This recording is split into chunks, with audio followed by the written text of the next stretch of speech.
Bray, kembali lagi di channel Mangkok Cerita. Video kali ini akan membahas sebuah alur film yang diangkat berdasarkan kisah nyata. Untuk nama judul filmnya yaitu Everest, yang menceritakan sebuah pendakian ke gunung tertinggi di dunia. Jadi gimana cerita lengkapnya? Diceritakan pada tahun 1992, seorang pendaki profesional dari Selandia Baru yang bernama Rob Hall membentuk tim adventure konsultan untuk para pendaki amatir. Sebelumnya, dalam kurun waktu 4 tahun, Rob Hall dan tim tersebut telah berhasil memandu setidaknya sebanyak 19 pendaki tanpa adanya korban jiwa.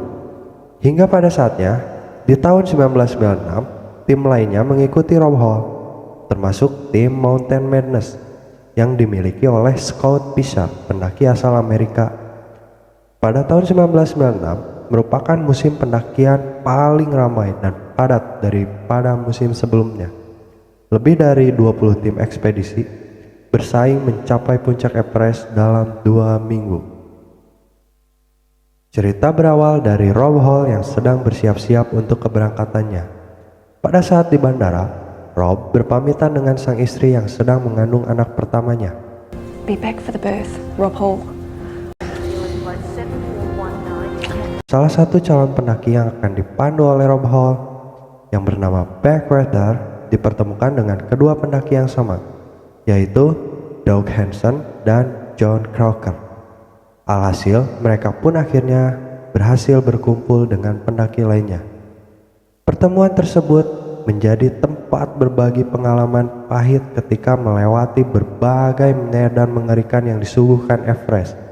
Just pain. Singkat cerita, setelah mereka berkumpul dan berbagi pengalaman, akhirnya Rob Hall dan timnya memutuskan untuk pergi ke base camp untuk melanjutkan fase menyesuaikan suhu tubuh.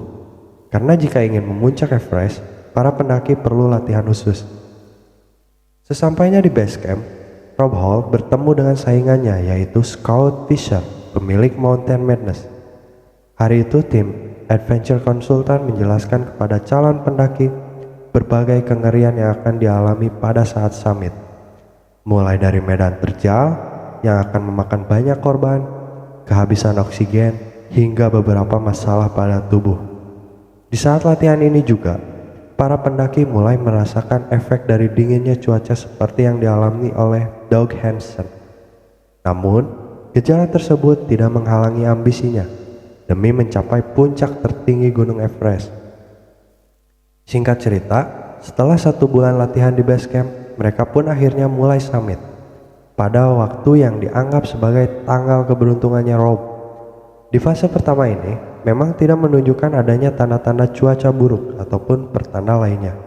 Semuanya lancar seperti yang direncanakan. Dari perjalanan ke base camp hingga ke camp 1, adventure konsultan tidak mengalami masalah apapun. Tetapi ada salah satu pendaki dari Mountain Madness yang tertinggal dan terlihat sangat kecapean. Scott Fisher selaku pemimpin bertanggung jawab akan hal itu. Dia segera turun untuk menjemput dan membantunya kembali ke base camp. Sementara tim Rob lebih dahulu mencapai camp 2. Mereka pun rehat sejenak sebelum kembali melanjutkan pendakian ke camp 3. Suatu ketika, di saat perjalanan ke camp 3, pertanda buruk pun mulai berdatangan, seperti longsornya salju yang menimpa Harold, salah satu pendaki dari adventure konsultan. Kejadian tersebut membuat Rob sedikit mengkhawatirkan kondisinya. Perjalanan pun berlanjut sampai di camp 3, di mana ketinggian sudah mencapai 24.000 kaki atau 7.000 dari permukaan laut. Suhu pun mulai ekstrim. Di saat itu juga, Rob mulai menghubungi Scott yang tadi tertinggal karena salah satu pendakinya Scott yang berada di base camp. Tidak mau kalah saing dengan Rob, dia mengatakan bahwa dirinya akan segera menyusul keesokan harinya. Karena Rob tahu bahwa kondisi Scott secara fisik sedang tidak fit, dia pun mencoba mengingatkan Scott agar dia beristirahat setidaknya 1 hari. Namun peringatan tersebut dihiraukan Scott. Dia memaksakan diri dan menyuntikkan dexamethasone ke tubuhnya Seperti yang kita ketahui, dexamethasone adalah obat anti radang yang bisa menjadi solusi bagi para pendaki gunung. Di waktu bersamaan, Helen, salah satu kru adventure konsultan dari base camp, mencoba mengingatkan Rob bahwa ada pergerakan awan yang bergerak sangat cepat, akan tetapi peringatan tersebut malah diabaikan olehnya. Sukses mencapai camp keempat, adventure konsultan dan tim lainnya diterjang badai kencang. Mereka pun menunggu badai tersebut reda sambil menghangatkan tubuh hingga pada saat malam tiba, Scout, sang pemilik Mountain Madness, akhirnya tiba di camp 4 dalam keadaan tertatih-tatih. Dia langsung disambut dengan rekan timnya yakni Anatoly. Meski dalam kondisi seperti itu, rupanya Scott tidak ingin sampai ketinggalan kabar dari tim Rob. Pukul 12:30 malam, badai pun akhirnya berhenti. Langit bersih tidak menunjukkan adanya badai susulan. Kesempatan tersebut langsung disambut oleh Rob.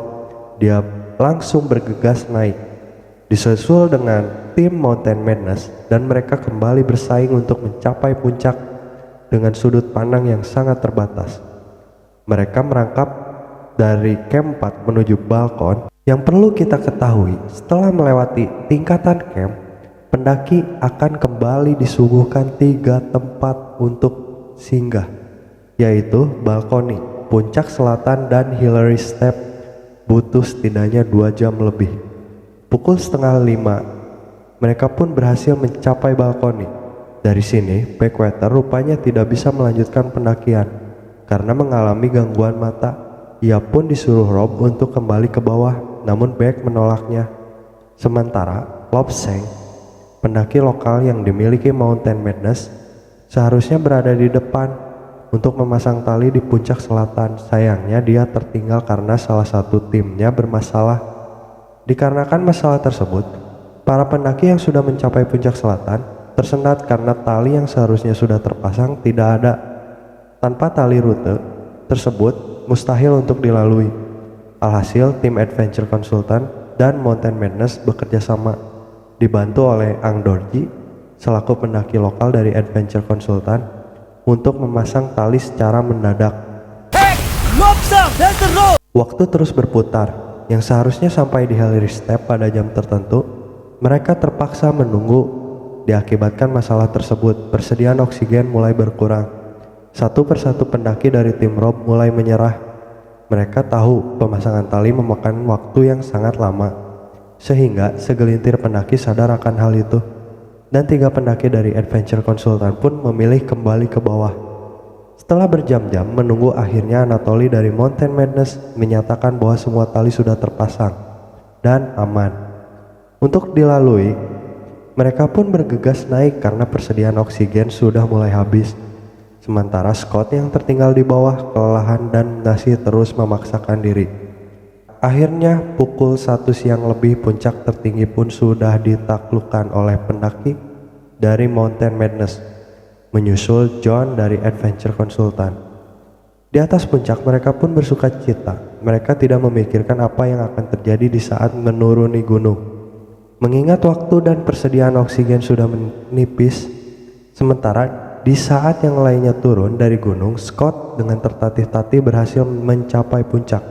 Rob di atas yang menunggu Doug Hansen mengakui bahwa timnya kalah darinya.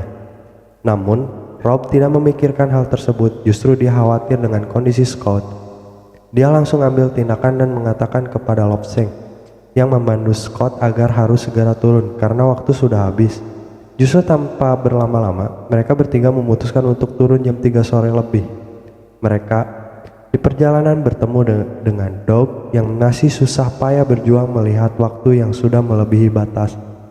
Rob mencoba memaksa Doug untuk turun, namun tekad Doug sudah bulat dan kesempatan tersebut merupakan kesempatan terakhir baginya untuk menaklukkan Everest. Rob pun yang tadinya memaksa untuk turun, terpancing. Akhirnya dia mengambil resiko besar dan membantu Doug bersama ke puncak. Sementara Beck yang di bawah masih terdiam kaku menunggu kedatangan Rob yang tidak kunjung datang. Dia pun sadar bahwa tubuhnya sudah tidak kuat lagi. Akhirnya dia turun bersama dengan rombongan Mike, kembali lagi ke Doug dan Rob. Rob pun berhasil menuntun Doug ke atas puncak, namun waktu mereka sudah terlambat untuk kembali turun. Guy, salah satu pengawas dari tim adventure konsultan, terkejut ketika melihat dengan teropongnya bahwa masih ada orang di atas puncak. Sementara dari arah bawah, badai sudah mulai bergegas ke atas gunung. Melihat kejadian tersebut, Guy mencoba menghubungi Rob, akan tetapi dia tidak mendapat jawaban. Karena khawatir, dia kembali menghubungi Helen dari base camp untuk memastikan bahwa orang yang berada di puncak tersebut bukan dari timnya. Pada akhirnya, di atas puncak Rob mulai memaksa Doug yang sudah sangat mustahil untuk turun. Karena tabung oksigen sudah kosong, dia tidak mau menyerah dan mencoba menghubungi timnya agar mengantarkan tabung oksigen ke atas. Namun Rob tidak dapat jawaban dari mereka. Akhirnya dia menghubungi base camp agar segera mengirimkan bantuan. Rob mengira di puncak selatan masih tersedia tabung oksigen. Pada saat itu juga Helen sangat terkejut dan panik ketika Rob dan Doug mengakui masih di atas Hillary Step. Mendengar percakapan Rob dan Helen, Harold menegaskan bahwa di puncak selatan sudah tidak tersedia tabung oksigen yang penuh. Melihat kondisi tersebut di mana yang lain sudah memungkinkan untuk membantu Rob, Harold sadar bahwa dirinya lah yang bisa membawa tabung ke Hillary Step. Dia pun datang dengan tabung berisi setengahnya, berharap bisa membantu Rob yang terjebak di atas. Sementara itu, Guy kembali menghubungi Rob. Dia akan mengirimkan bantuan ke atas. Namun Guy menegaskan bahwa Rob harus turun sedikit dari Hillary Step untuk titik penjemputan. Akan tetapi Rob tidak berdaya jika dirinya harus memikul beban Doug ke bawah yang setengah pingsan karena kehabisan oksigen. Lanjut, kita beralih ke adegan Scott yang sama lagi berjuang untuk menggerakkan tubuhnya dari zona mematikan. Namun apa daya, dia pun sudah tidak kuat lagi dan terjatuh terkapar tidak berdaya. Di atas salju tebal, Lovesang yang membantunya diperintahkan agar turun sedikit dan memberitahu Anatoly agar segera membawa tabung oksigen untuknya. Alhasil, Scott pun harus menunggu sendiri di atas. Awan hitam mulai bergerak satu persatu, mereka terkena badai. Sementara Rob masih terjebak di atas. Dia harus mencoba menurunkan Doug. Meskipun Doug sudah putus asa, ketika itu di Hillary Step, dia mencoba mengingatkan Doug bahwa dirinya akan pergi ke puncak selatan sendiri, berniat membawa tabung oksigen untuknya. Tetapi Doug tidak ingin semakin menyusahkannya. Dia malah melepaskan tali kail dan terjun bunuh diri. Tindakan sia-sia tersebut membuat Rob kecewa dan mematahkan semangatnya. Alhasil, Rob terbawa suasana. Dia tidak menjadi melanjutkan perjalanannya ke puncak selatan. Kejadian mengerikan pun terus berlanjut. Kini datang dari rombongan Mike yang tadi membawa bag. Mereka tersesat karena badai yang semakin memperparah penglihatan. Sementara itu, Scott dengan napas sesak dia masih bertahan dan berharap segera datang bantuan. Pukul 12 malam, Anatoly sebagai pendaki profesional dari Mountain Madness berhasil membantu sebagian rombongannya kembali mencapai camp 4. Tidak hanya itu, dia juga berhasil menyelamatkan beberapa rombongan orang dari rombongan Mike yang tadi tersesat bersama Beck. Namun sayangnya ketika Anatoly memeriksa rombongan Mike, dia tidak melihat bahwa Beck masih hidup. Alhasil Beck pun ditinggal bersama pendaki asal Jepang yaitu Yasuko yang sudah terbujur kaku. Kembali lagi ke atas puncak, di mana Harold berhasil membawa tabung oksigen untuk Rob. Akan tetapi mirisnya tabung tersebut sudah membeku dan tidak bisa dipakai. Mereka berdua yang kini masih di zona mematikan pasrah menunggu bantuan dari Guy. Beralih ke Jen, istri dari Rob. Di sana, jarum jam sudah menunjukkan 4:30 pagi. Jen, sang istri, terbangun. Dia langsung panik karena belum mendapatkan kabar dari Rob. Ia segera menghubungi base camp untuk menanyakan kabar suaminya. Jen pun terkejut ketika mendengar jawaban Helen bahwa Rob masih terjebak di atas karena badai. Di dalam base camp, Guy dan Helen semakin panik karena Rob dan Harold beberapa kali dihubungi tidak menjawab. Rupanya mereka di atas setengah pingsan. Bahkan Harold terkena sindrom hipotermia. Dia bertingkah aneh seolah tubuhnya merasakan panas, sampai melepaskan jaket yang dikenakannya. Pada saat itu juga, seketika Harold terjatuh. Rob yang tadinya di samping, tidak menyadari bahwa temannya sudah hilang. Hingga jam 5 pagi, akhirnya Rob dengan kondisi tubuh yang sudah tertutupi salju, tersadar dan menghubungi base camp. Dengan nada yang serak, dia mengatakan bahwa dirinya sudah tidak merasakan apapun. Guy seketika langsung menjawab. Dia mencoba memberikan motivasi agar Rob turun sedikit ke titik penjemputan. Namun, motivasi Guy tidak memberikan efek apapun kepadanya, yang sudah tidak berdaya. Guy pun tidak berputus asa. Dia mencoba menghubungi Jen dan menyambungkannya dengan Rob. Dari momen inilah membuat semua orang yang mendengarnya terdiam kaku. Kini percobaan kedua Guy pun berhasil. Rob mau mendengarkan keinginan sang istri.